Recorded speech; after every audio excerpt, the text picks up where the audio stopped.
எட்டு தொகை நூல்கள். நற்றிணை, நல்ல குறுந்தொகை, ஐங்குறு நூறு, ஒத்த பதிற்றுப்பத்து, ஓங்கு பரிபாடல், கற்றறிந்தார் ஏத்தும் கலியோடு, அகம் புறம் என்று இத்திரத்த எட்டு தொகை நூல்கள். இந்த எட்டு தொகை நூல்களுள் அகம் சார்ந்த நூல்கள் 5. அவை நற்றிணை, குறுந்தொகை, ஐங்குறு நூறு, அகநானூறு, கலித்தொகை. நற்றிணையில் 400 பாடல்கள் உள்ளன. நற்றிணையின் அடி வரையறை 9 அடி முதல் 12 அடிகள் வரை. குறுந்தொகையில் 402 பாடல்கள் உள்ளன. அடி வரையறை 4 அடிகள் முதல் 8 அடிகள் வரை.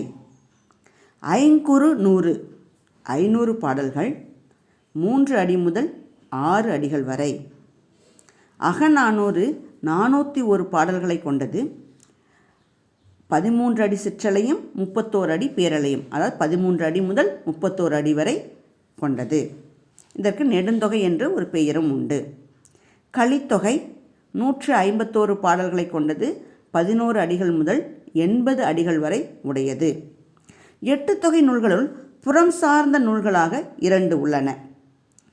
அவை புறநானூறு, பதிற்றுப்பத்து.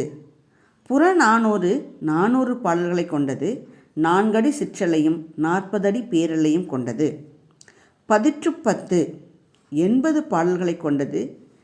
8 அடிகள் முதல் 57 அடிகள் வரை உடையது. அகமும் புறமும் சார்ந்த நூல் பரிபாடல்.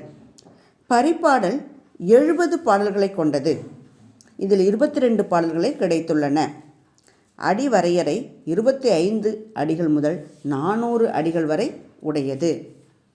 நற்றிணை என்னும் நூலை தொகுப்பித்தவன் பன்னாடு தந்த பாண்டிய மாறன் வழுதி. குறுந்தொகையை தொகுப்பித்தவன் பூரிக்கோ.